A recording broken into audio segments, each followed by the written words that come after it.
Alrighty, it is time for GP Whitecliff, the second Grand Prix of the GQ Chaos Reigns Revolution Custom Standard season.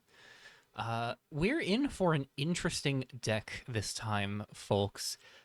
Something along the lines of green, black, rock. So, for those of you who are not aware, maybe not keeping up with the news of the format, or perhaps didn't see my community post about the topic, a second card joined the Revolution ban list, making this the first time, to my knowledge, that Revolution has ever had multiple cards in the standard ban list at one time, as Extraction Ritual was also flagged for concern a few days after the start of the month.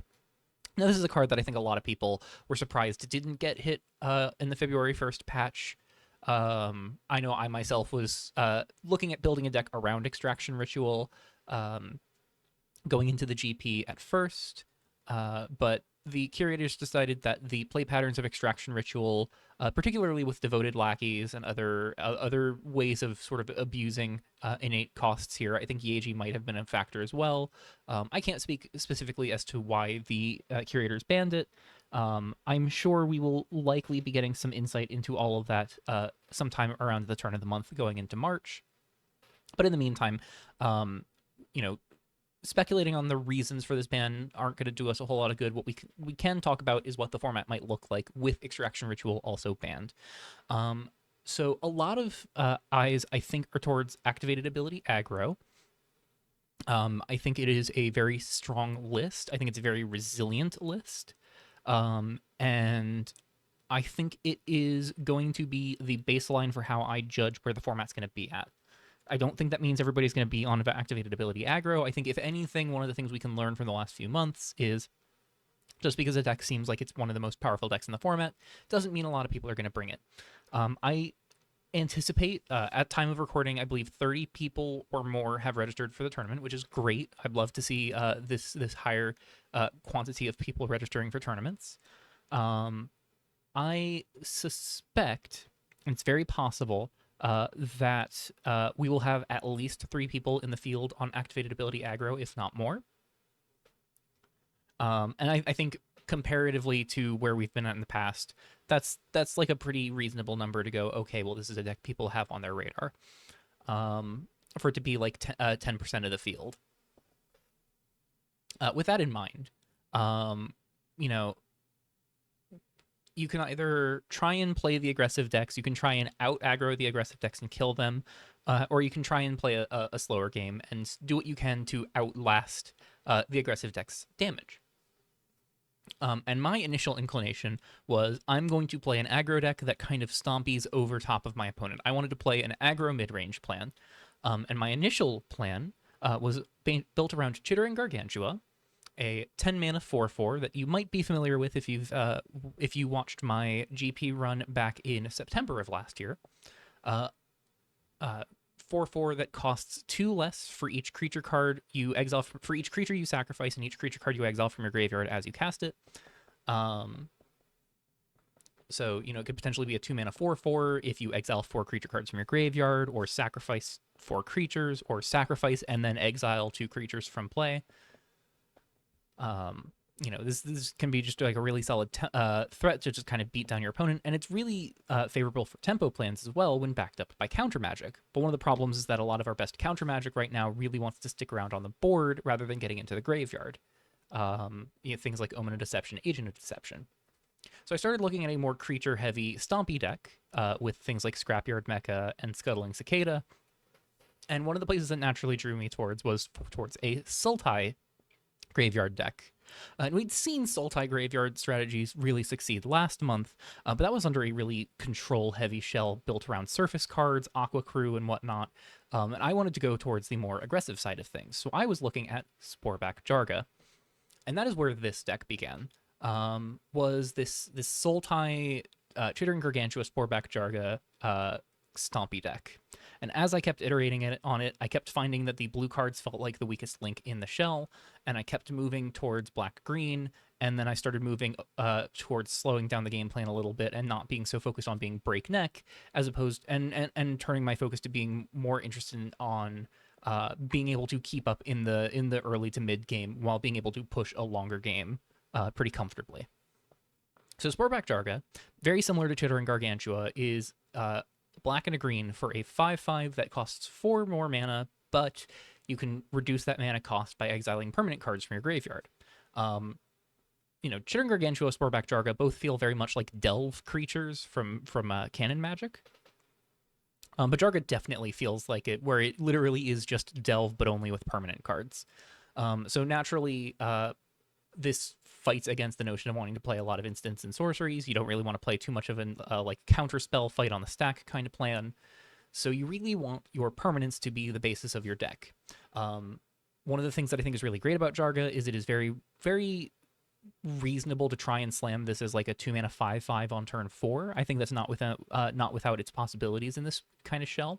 I think it's a little harder in this build than in the all-in plan I'd been starting off with, but it's certainly possible to jam a turn 2 or sorry, not a turn 2, a turn 4 Sporeback Jargah for 2 mana and then have something else to back it up with. However, one of the things that I really like about Sporeback Jargah and helped contribute to me trying to slow this deck down a little bit is that there's actually a lot of value to trying to play Sporeback Jargah for more than 2 mana.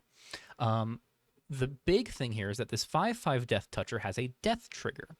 When it dies, you return a card that it exiled when you cast of an opponent's choice to your hand. So if you exile 4 scattershot permanents from your graveyard, if one of them is a land, your opponent's probably going to give you back the land. But if you exile, say, 2 different permanents that are both very relevant from your graveyard, both threats from your graveyard, you get a 4 mana 5/5 Death Toucher, which is still pretty great for the cost that you're spending. And in addition to the cost that you're spending, you also then get a relevant threat back from your graveyard should your opponent ever actually remove the Jargah. And the Jargah is really hard to fight through. It's a 5/5 Death Toucher, blocks really well, attacks really well too. It's very resilient to group blocking because you can distribute the 1 point of damage from Death Touch from its 5 power to each creature blocking it, so it can blow out multiple blockers even if they all have pretty resilient toughnesses, which makes this a very frustrating card to fight on the board. So not only does it fight really well for board control, it also has that value generation on top of it. I'm on 3 copies of Sporeback Jargah here. I debated going on to a full playset, but I think for now 3 is where I feel most comfortable. That is accompanied by 2 copies of Spiky, Jack's Gravetiller, another graveyard-eating card that is going to prove some degree of resilience. 3 mana for a 4/3 Plant Horror. As an additional cost, you must exile 2 permanent cards from your graveyard, so whereas you could theoretically hardcast Jargah for 6 and not exile anything, Spiky demands 2 cards exiled every time you play it. And Spiky is part of why I'm only on the 3 Jargahs. I think 5 copies of this kind of eat your graveyard for a resilient threat slot is where I'm most comfortable with this deck, but I felt like I didn't want 1 copy of Spiky. I wanted at least 2, but I didn't want more than 2 because it's legendary, and any copies I can keep of Jargah, I want to keep. So I'm on 2 copies of Spiky.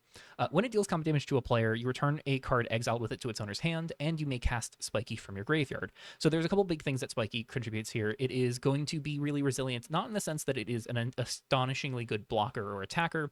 It's kind of mediocre as a 3 mana 4/3, and one of the things that I think is really awkward about Spiky in this field is it pairs up very poorly against red decks. In fact, that's going to be a trend through some of the creatures that I have in the deck, unfortunately. But I think in spite of it pairing up really awkwardly into aggressive decks, into red decks in particular, I think the value in Spiky is that it will just keep coming back. So your opponent just continuously investing resources into removing it isn't actually dealing with the problem long term. It's just kind of buying them a little bit of time. And of course, there is the cost to being able to replay Spiky, which is that you have to have more permanents in graveyard to exile. But one of the upsides to Spiky as well is that if our opponent's stuck having to remove our things, they're going to be putting stuff back in our graveyard to eat with Spiky anyways. And of course, if we can connect the Spiky, we get to generate a bit more card advantage in that regard as well. We also have a playset of Morbid Bloomers, last little good creature that gets more value out of our graveyard. 2 mana 3/1 with Ward 1, which is very relevant in my playtesting. The Ward 1 is, and other folks who've played Morbid Bloomer in past months can probably attest to this as well, that this Ward 1 is innocuous and yet it is very powerful. because it just fights through a lot of what your opponent can be doing over time. And really just taxes their ability to punch through your board. Because if they ever want to attack into the Morbid Bloomer, they open themselves up to you being able to pay 1 mana and return something else from your graveyard to your hand when it trades off with an opposing creature. And if you have a Morbid Bloomer that might have already died or you surveilled it over, then you just get to set up a loop of Morbid Bloomer being this really oppressive blocker on top of good blockers like Jargah and Spiky to really stall aggression a good deal. So you got Morbid Bloomer does this great graveyard recursion. You've got Sporeback Jargah does decent graveyard recursion. You got Spiky does good graveyard recursion. 9 creatures that are kind of all centered around this general plan. We build on that with a lot of black cards. But before we talk about the black cards, let's talk about the one other thing that is not in black, which is Root Fossil. Root Fossil is going to be one of our best turn 1 plays. Just kind of sits in play on turn 1, but we can sacrifice it for 2 mana to surveil 3. We can put a land card surveilled this way from our graveyard onto the battlefield tapped, so it can kind of accelerate us some mana and fix our top deck, potentially put some relevant permanents in our graveyard, whether it's milling over a Spiky so we don't so we can get it in the graveyard and cast it from the graveyard without screwing up our draw, or we can put something we're about to get back with a Morbid Bloomer into our bin. Or just like put stuff in our bin to discount Sporeback Jargah. We could just totally sacrifice this, surveil 3 cards all to the graveyard, get 1 back, and then turn 3, we untap, play a land. We now have 4 lands, and we cast Sporeback Jargah for 4, eat 2 of the things Root Fossil surveilled, or eat Root Fossil and another thing it's surveilled, so we can either tell our opponent, hey, when this Jargah dies, we either get this really powerful card, or we get the Root Fossil back and get to do the Fossil again. And either one seems fine.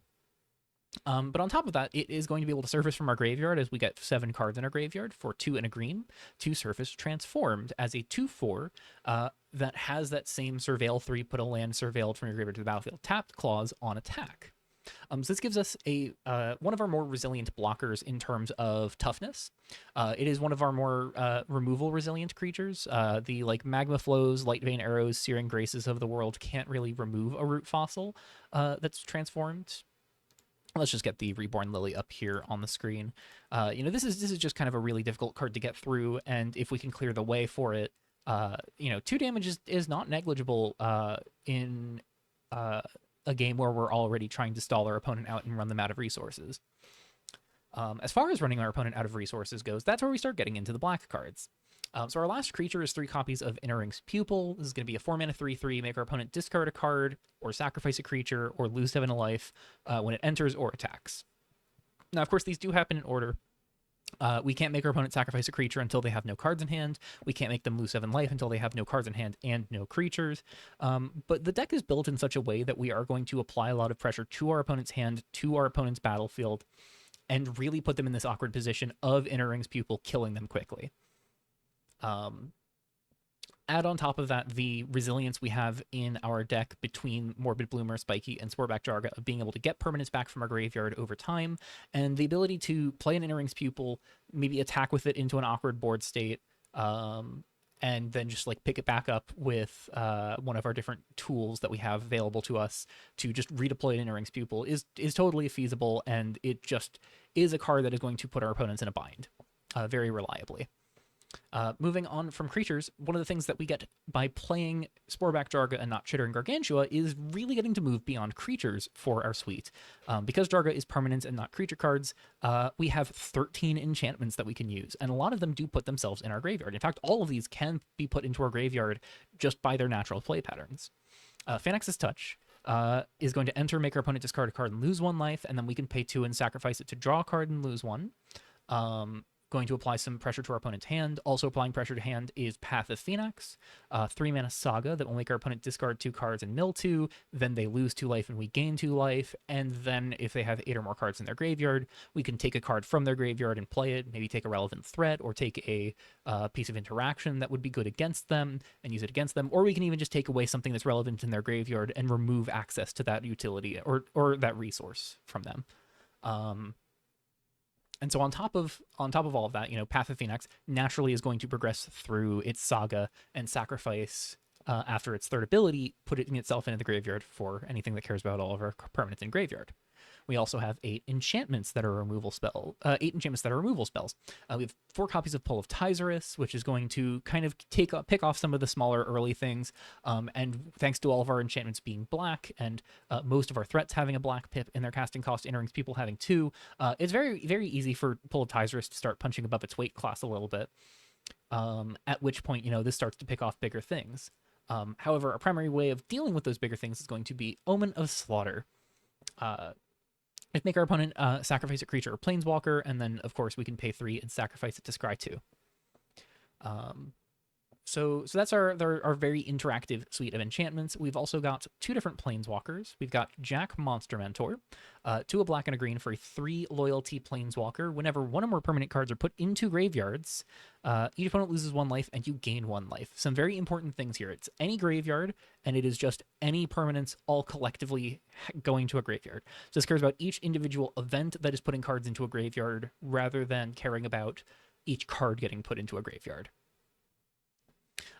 So all 3 of Jack's modes, all 3 of Jack's abilities will trigger his ability in this deck almost always. The +2 to mill 2, we have 2 non-permanent cards in our main deck, so that is almost always going to be dealing 1 to our opponent and having us gain 1. The +1 to sacrifice a land or discard a land card, and then we can play target creature or land card from our graveyard. Is going to be putting a land into the graveyard, which is going to trigger Jack to have us gain 1 life, deal 1 to our opponent. And then -3ing Jack, each player sacrifices a creature, return a creature card from your graveyard to your hand.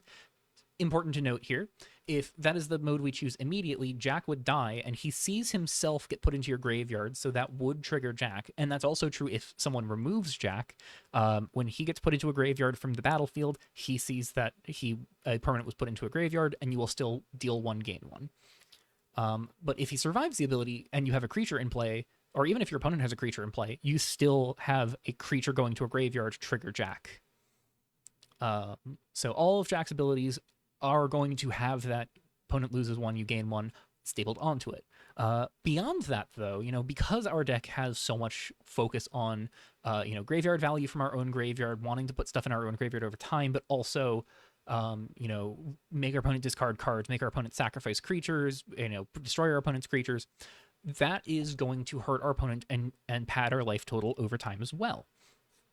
And one important interaction that I was suspicious of, and I was able to get a good confirmation on, is that Pull of Tizerus, in particular, will actually result in 2 Jack triggers, because the creature it's on will go to the graveyard, triggering Jack, and then Pull of Tizerus will go to the graveyard separately, triggering Jack again.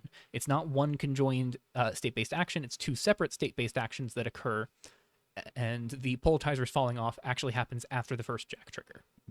So, Pull of Tizerus is actually extra good with Jack, because with Pull of Tizerus and Jack both coming down, the pull can gain us 2 life and deal 2 to our opponent.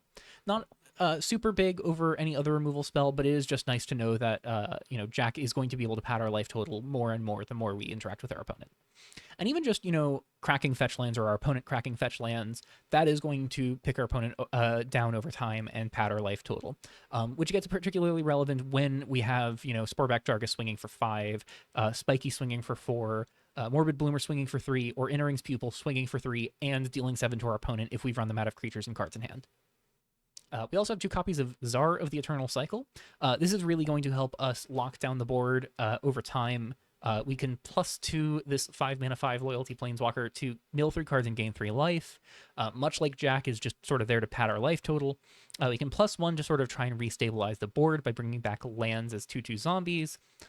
We can -2 to make our opponent sacrifice non-land permanents with mana value 3 or greater, which is very important since we are kind of scarce for being able to hit a bunch of higher mana value things. Pull of Tizerus can only hit so high up with creatures, and Czar is going to be able to supplement that struggle a little bit by being able to pick off problematic permanents a little bit more effectively and kind of pinpointing them. And then I don't think we're ever going to get up to it, but the -12 can be very impactful in some board states. I can see a world where we get to that -12, and we've just picked off all of our opponent's permanents, and so they just kind of have to sacrifice 5 lands, or they have to sacrifice 4 lands and an enchantment. And that would be pretty backbreaking, but I don't see many worlds where we're going to get to that emblem before our opponent concedes, so it might come up, but it's probably unlikely. And then last in our main deck besides lands is 2 copies of Chronicle of Extinction. Chronicle is the one sorcery I'm comfortable playing in the main deck here. It is just so good when it's good. But I will note that activated ability aggro actually makes this a really awkward board wipe. I think 3 toughness is a really critical breakpoint right now in the format, which is one of the reasons why I anticipate red to be so popular.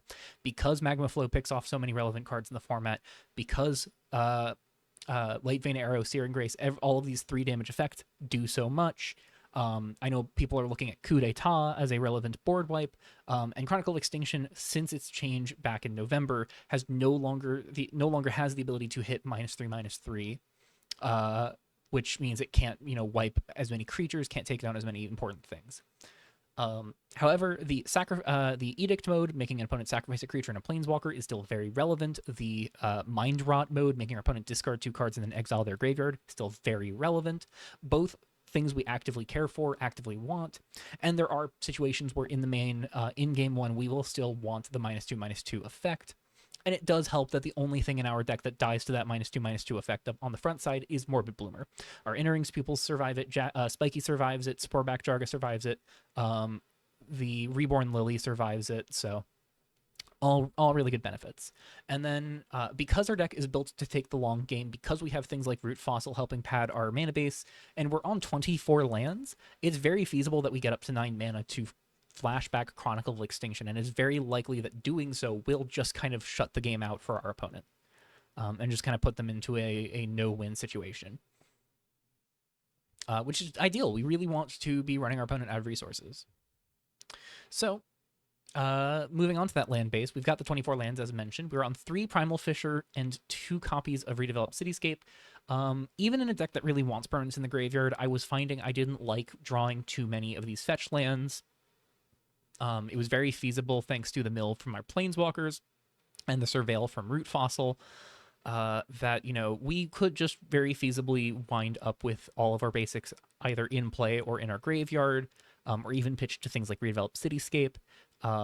So at a certain point, I had to acknowledge that I had to cut down some fetches for more basic lands, because I wanted more lands that could actually tap for mana, given that we were playing things like Chronicle of Extinction on the top end.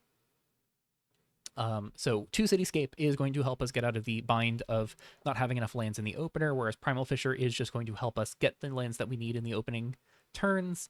The only reason we'll really need green mana in our early turns is for Morbid Bloomer. We're probably not surfacing Root Fossil early, so this Primal Fissure is almost always going to be fetching a swamp. Temple of Origins is going to be additional good dual land fixing, though there is some awkward tension here where Temple of Origins enters tapped on turn 4, Primal Fissure enters tapped on turn 4, Cityscape's going to get a tapped land on turn 4, and we have another dual land we'll get to in just a moment that is also tapped on turn 4. So our turn 4 is a little awkward without Root Fossil ramping us, but even if Root Fossil ramps us on turn 2, our turn 3 then gets kind of awkward. So that's the one big tension in the mana base that I'm feeling so far, but we'll just see how that goes throughout the GP. I still think Temple of Origins is very good, and in fact, I think the change it received is really great, because we no longer just fold to a Magma Council or an Aqua Crew. That other tapped dual land is 2 copies of Miasmic Cove. Solid creature land gives us some more solid blockers and potentially also attackers in the mana base, leveraging the fact that all of our removal and a lot of our hand disruption is just going to sit on the board over time. So that's going to contribute some good devotion to Miasmic Cove. If we get both of our Planeswalkers out, Cove activates for 1.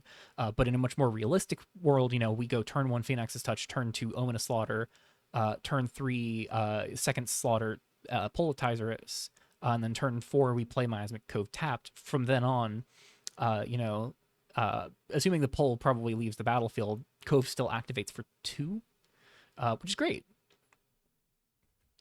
Especially since it is a land that dodges most sorcery speed removal unless we are pressed into a point of having to activate it on our opponent's turn. Our last utility land is 2 copies of Time-Worn Crags. One of the things I found in playtesting is that I'm actually really bad against other creature lands. And so with creature lands being something that I'm worried about losing to, and the red-white creature land in particular being very, very good, just pulling it up for a moment because I'm forgetting uh, uh, yeah, Titan Stairs. This thing is so good at just killing people. And I think this is a very real problem for us. We have no flying blockers, so we can't really block it in the air. We can't really hit it with a Poletizers at any point. So we really just have to hope Titan Stairs animates while our opponent has no other creatures in play, so we can hit them with Omen of Slaughter, and that just feels really unreliable, especially when Titan Stairs is going to be played in these decks that are leaning on Electies, so they can buff Titan Stairs and get in for a bunch of damage in the air turn after turn. That this thing activating for 3 and a red or a white is kind of crazy scary. It just comes online so fast.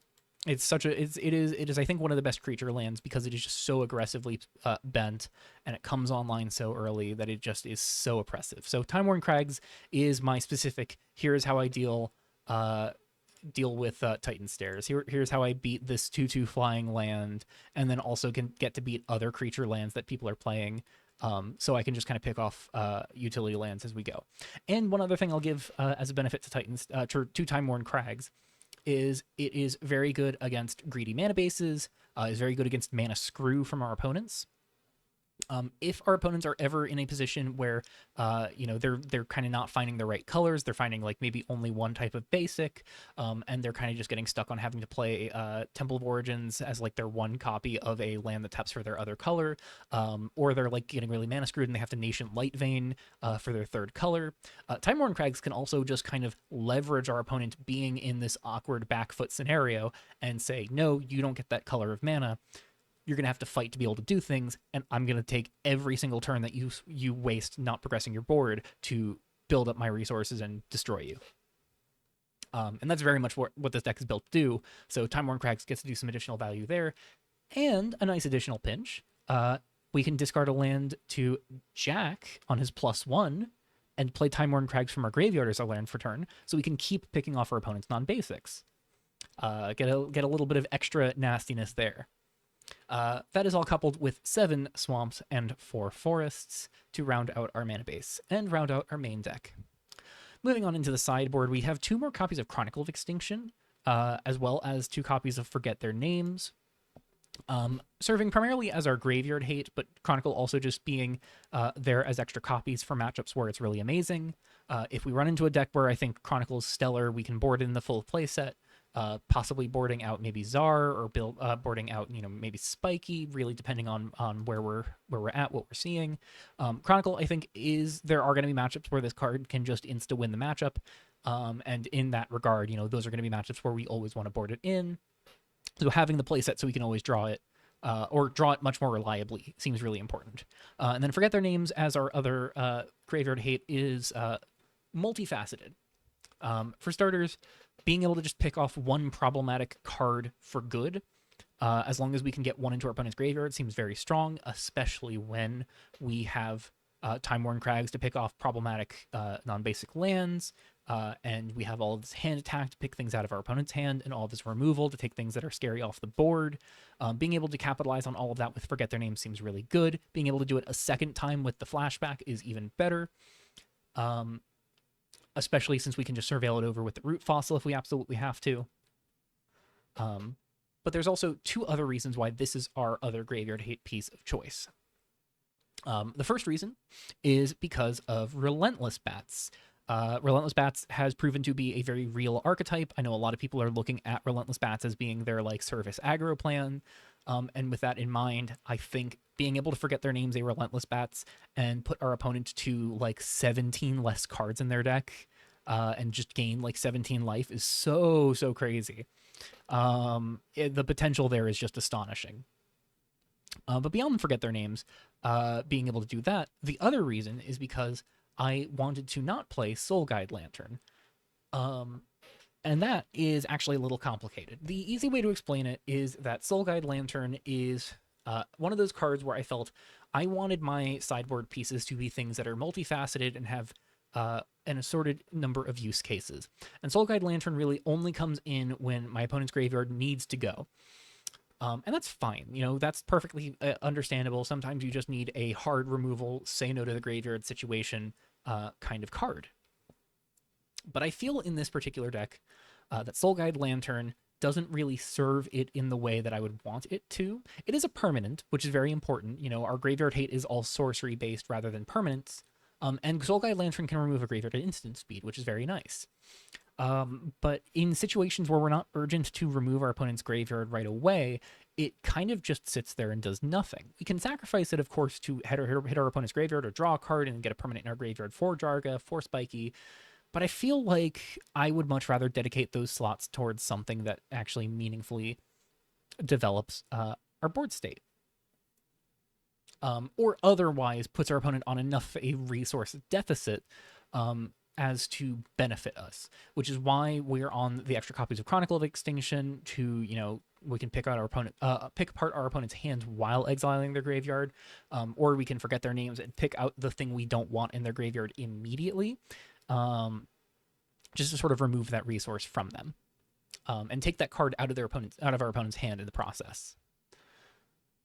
The other reason I'm not on Soul Guide Lantern, and the thing that I think complicates the presence of Soul Guide Lantern at all, is disestablishmentarianism. This would shut off our own Soul Guide Lantern if this was in play. And in fact, we saw this for one of our opponents in the GP last month, where they were using disestablishmentarianism to turn off our berries, and were running a single Soul Guide Lantern to stop Yeji from getting graveyard value, but couldn't use Soul Guide Lantern to stop Yeji from getting graveyard value because they had disestablishmentarianism in play and didn't want to burn it to remove a berry. And that put them in a really awkward bind that we were just able to capitalize on. I think disestablishmentarianism is actually really good in this deck. Yes, we do have seven enchantments and 4 artifacts that we could sacrifice for activated abilities. And that does make disestablishmentarianism a little awkward in that regard. But I think that is a small price to pay in most cases for having access to this tool, going into things like treasures decks built off of sustainable investments, berries decks that are still trying to make something of what they were doing previously. Disestablishmentarianism shuts off opposing omens and Phoenix's touches from being activated as well, which is very nice. Stops opponents' fossils from being activated, which is nice. There's just a bunch of nice little things as disestablishmentarianism hits. But also, it is just a hard removal, take care of any one artifact or enchantment for good kind of card. And there are going to be artifacts and enchantments that our other hate piece, which we'll get to in a moment, can't quite deal with. So having access to this enchantment to pick off any one thing for good, just get it exiled, opponent doesn't get it to graveyard, they don't get that resource, and we sacrifice this, so we then get this in the graveyard for Spiky, for Sporeback Jargah, for Morbid Bloomer, is just great.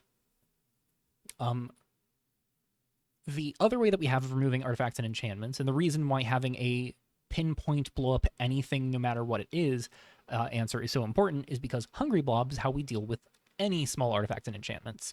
We can pick off multiple tokens, we can pick off Electies, we can pick off sustainable investments, we can pick off Lightspeed Launcher, or Gone Pickin'. There's just enough cheap value engines that are worth getting rid of right now, that having Hungry Blob around to pick them off, as well as pick off meaningful or meaningless tokens, like the berries, like the treasures, like Clique enchantments, is just really important.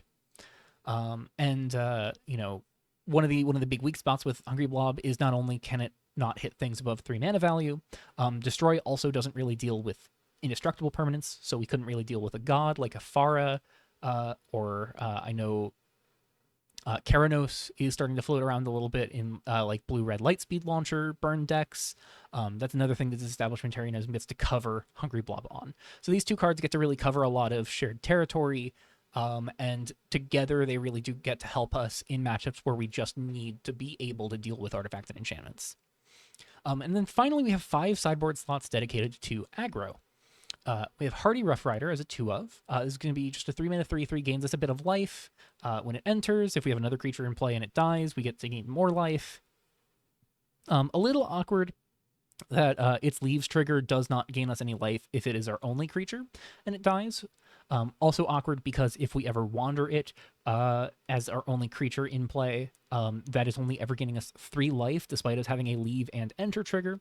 Because the way that wandering it works, we cast it for its wander cost, it goes on the stack from the battlefield, its leaves trigger goes on the stack above it, resolves, sees we have no creatures, then it comes back, and then we get its enters trigger to gain 3. So a little awkward with the Hardy Rough Rider here, but I think it is still just fine for gaining us some life, padding our life total against aggro decks, padding our life total against burn decks, and just being able to have a decent enough resilient body as just like a 3-mana 3/3 is fine. Not the best toughness right now, thanks to things like those 3-mana burn spells, or sorry, 3 damage burn spells. But you know, it's just sort of a concession we have to make for wanting to run something that gains us a little bit more life right now, because this truly is one of our best creatures to gain life right now. It's kind of a sad state for that kind of effect. But you know, in a pinch, wandering this for 6 mana, if we have no better options, it's honestly not going to be the most disastrous thing in the world to swing this for 3, wander it to untap it, gain 3 life. I'd love to be doing other things with my game actions, but if I've got to take that game action, I'd rather have that than just have this be stuck in play as a 3/3, right? And then our final anti-aggro piece does have some use against decks beyond aggro, but Final Fate is primarily aimed at lower curve decks, which are going to be putting stuff into play that are going to be on the board on turn 1 and 2, especially decks that are just going to be trying to put a lot of stuff into play on turn 1 and 2. Final Fate's going to be able to pick off the important things rather than having to rely on Ominous Slaughter, just making them sacrifice something when they only have one thing in play. So this is going to help accompany Pull of Tizerus as our spot removal that just takes out good things early and quick. And then flashing this back is pretty feasible since we are a 7 swamp deck with 6 other black sources between the 2 Miasmic Coves and Temple of Origins. You know, it is not beyond the realm of reason that we could cast that flashback cost on like turn 3 or 4 if we have to. So Final Fate rounds out our sideboard and rounds out this deck tech. There are 3 cards I want to talk about really briefly before we wrap things up here. And they are cards I've deliberately left out of this deck. In order of how great I think they would be for this deck, I want to talk about Salice Syndicate Pariah first. I think in a meta where the deck is built to fight against slower matchups, primarily over faster matchups, Salice looks really great in this deck. Does the same thing as Jack and Zar in terms of padding our life total over time by having our opponent lose 3 life and we gain 3 life if our opponent ends turn with an even number of cards in their hand. Importantly, 0 is even. We can +1 Salice to have target player draw a card and lose 1 life, or -4 her to have target opponent exile 1 or more cards from their hand, and we can swap the cards they chose to exile with their hand if we don't like what they got rid of, or if we think they can keep what they got rid of.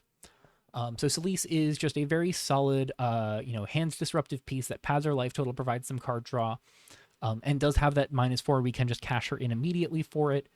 If we would like, or we can let her tick up over a couple turns and then cash her in for that -4 just to remove what resources our opponent has left. Something that I think is unfortunate about Salice, though, is I feel like she does not stack up very well into an aggressive environment, and we are in a very aggressive environment. I feel like she would have been better positioned against all of those Sultai surface control decks last month, but unfortunately this was not a plan I was on last month, and going into this meta, I don't feel safe playing Salice. Another card that was sort of borderline was Skotha, Titan of Eternal Dark.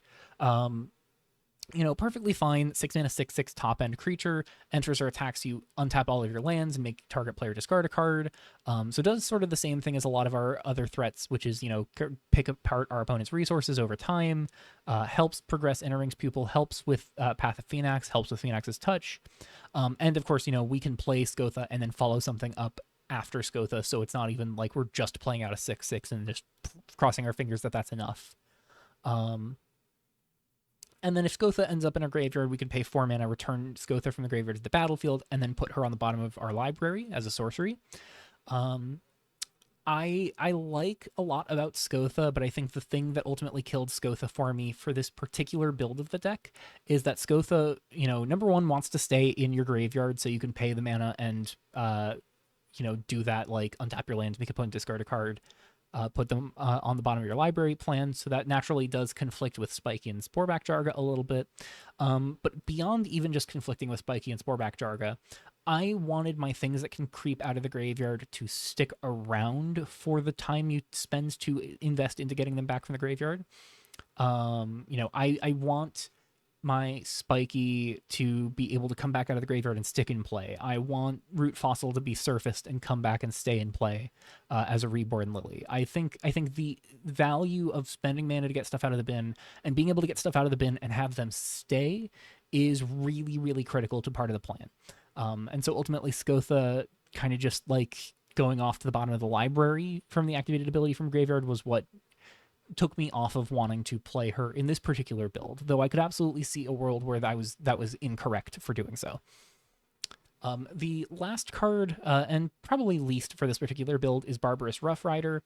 I think this card is very good, but unfortunately it really wants you to be on a more aggressive plan, so the choice between sacrificing a non-token creature and losing 2 life is a more real cost. But unfortunately, I think the stompier version of this deck that is not like, grindy mid-range control, but is instead, dropping Sporeback Jargah for 2, trying to drop like all of these cheap Graveyard Matters threats, and then, you drop this Barbarous Rough Rider on 3, I think then the choice is a lot more impactful for the opponent. But as it stands, I think it is very meaningless for our opponent to just pay 2 life to Barbarous Rough Rider and then just kind of move on with their day and keep beating us up with Barbarous Rough Rider just kind of staring there and watching it all happen. So Rough Rider, interesting if you take this deck in a more aggressive direction, but as it stands, this is a slower deck that does not want the Rough Rider. And that wraps up our talk on Green-Black Rock. As of recording this, it is now about 2 hours until the closing of the deck submission window. Very excited to see what everybody's cooking. It looks to be a very, very packed tournament once again. Just checking real quick. We currently have 30 players registered still, which is great. It is a wonder to see this many people participating, and it is a truly exciting time to have so many people in the format, really excited about everything that's going on. So I can't wait to get into the deck list stream in 2 hours, my time. Can't wait to know what you all think of my deck then, and obviously now that you're watching this the following day, with now tournament pairings going up, which means as you're watching this, I'm getting ready for my first round. So wish me luck. I wish all of you good luck if you're participating, and for everybody that's along for the ride, I'll see you in round 1.